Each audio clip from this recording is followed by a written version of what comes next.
Ever feel like you could use a confidence boost? You know, like Yeah. maybe before a big presentation at work or something even bigger, like a life-changing decision. What if I told you the answer might be hiding in, of all places, the world of Taekwondo? Interesting. And no, no, no, I'm not just talking about the physical strength and agility you get from all that kicking and punching, though that's definitely a plus. Right. We're going deeper this time. We're going to uncover how the underlying principles of this martial art can be surprisingly powerful tools for building your inner confidence. Okay. And even, get this, your self-esteem. I like it. Ready to do a deep dive with me? Let's do it. Today, we're looking at some excerpts from a text that really caught my eye. It explores this fascinating link between Taekwondo training and personal growth. Okay? And the first thing that really jumped out at me, and this is important, is the text emphasizes understanding the distinction between self-confidence and self-esteem. Yeah, I mean, a lot of people use these terms interchangeably. It's easy to do. But in the context of Taekwondo, recognizing their unique roles, I think, is crucial. Okay, so help us break it down. What's the difference and why does it matter, especially in the world of Taekwondo? All right, so think of self-confidence as your belief in your ability to perform specific tasks. Okay. Like you're confident in your ability to parallel park I wish. or cook a delicious meal, something like that. Got it. So it's like, I trust myself to get this particular thing done. Exactly. Now, self-esteem, that's more about your overall sense of worth. It's not tied to any single skill. It's how much you value and respect yourself as an individual, regardless of your accomplishments, regardless of what you can or can't do. I can see how that's a deeper concept. So where does Taekwondo come into all of this? How does it build both? That's where it gets really interesting. Taekwondo, with its structured learning, right, and its emphasis on personal growth, it provides this incredible framework for cultivating both self-confidence and self-esteem. Imagine, for a moment, a beginner Taekwondo student. Okay. They're struggling to master a complex kick sequence. Lots of those in Taekwondo, I imagine. Yeah, and they're probably feeling a bit shaky, maybe even a little frustrated, right? Because it's hard. Oh, I can totally relate. I'd be all left feet trying to coordinate something like that. Right. But here's the thing. Through consistent practice, guided by their instructor, they begin to break down the sequence, master each step, and then, finally, they nail it. It's a great feeling. That feeling of accomplishment. That's a direct boost to their self-confidence.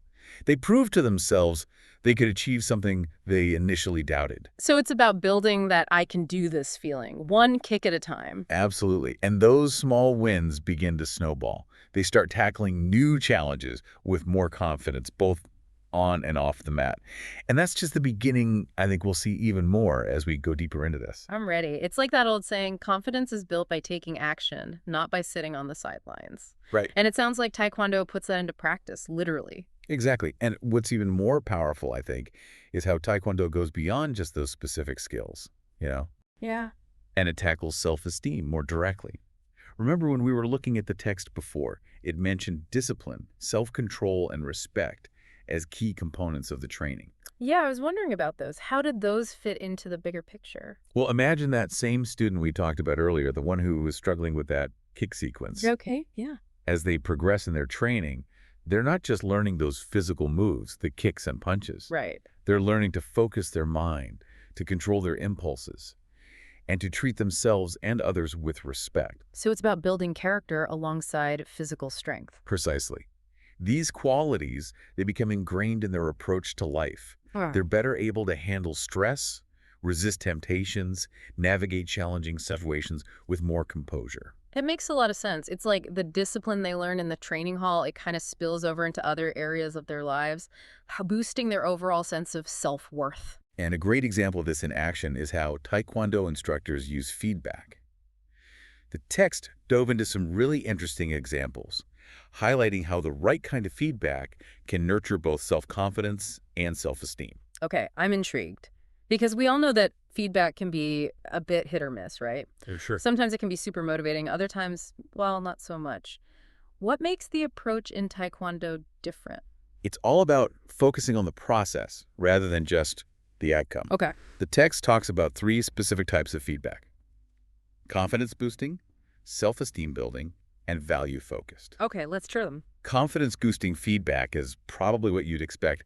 It's about acknowledging and reinforcing those small wins we talked about earlier. Yeah, those small wins. Like, wow, your form's looking really sharp today, or you're really starting to get the hang of that new kick. So it's about noticing those incremental improvements that often get overlooked. Exactly. Now, contrast that with self-esteem building feedback. This type focuses on effort, progress, personal growth, that kind of thing. Mm, It's not just about praising the end result, but recognizing the dedication and resilience it took to get there. right.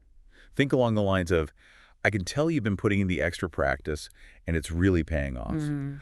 Or, I'm impressed by your perseverance, Even when you were struggling with that technique, you never gave up. It's like saying, I see your effort and I value your commitment, which is huge for someone's sense of self-worth, right? Absolutely. Yeah. And then there's the third type, value-focused feedback, which personally I find really powerful. Okay, what's that one? This is about highlighting the positive impact someone has on the group, regardless of their skill level.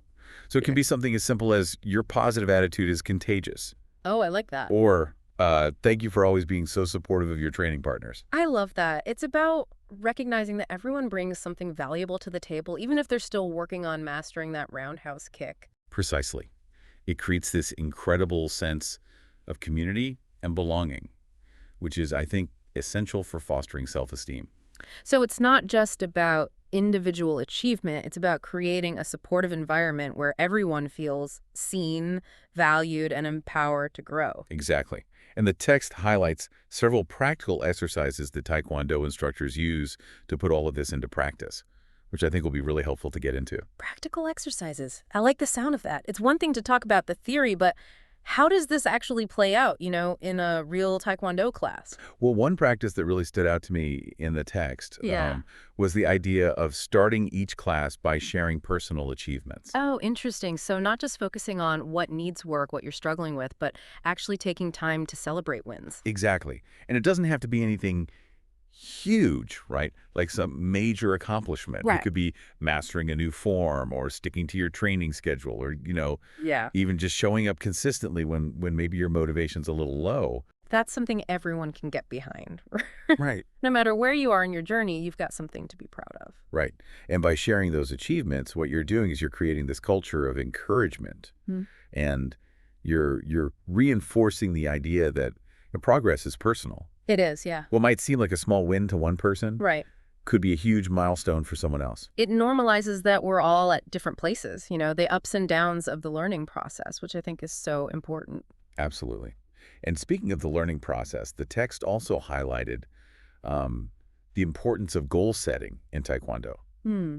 but not just kind of, Vague. vague aspirations, More like specific, measurable, those kinds of goals. Exactly.